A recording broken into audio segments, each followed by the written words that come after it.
అలాగే పవన్ కళ్యాణ్ అభిమానులకు కూడా నా హృదయపూర్వక నమస్కారం.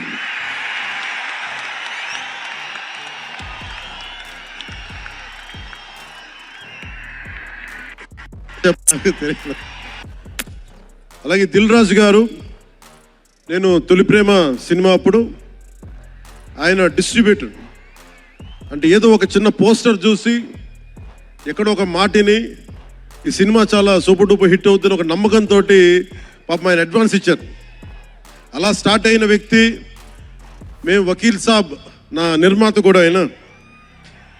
ఎలాంటి నిర్మాత అంటే, నేను బాగా కష్టాల్లో ఉన్నప్పుడు డబ్బులు లేవు నా దగ్గర, పేరు ఉంది కానీ డబ్బులు లేవు, మార్కెట్ ఉందో లేదో తెలియదు. అలాంటి పరిస్థితుల్లో వచ్చి వకీల్ సాబ్ అనే సినిమా నాతో తీసి ఈరోజు జనసేన పార్టీ నడపడానికి ఇంధనంగా పనిచేస్తుంది వకీల్ సాబ్ సినిమా. దాని నిర్మాత దిల్ రాజు గారు.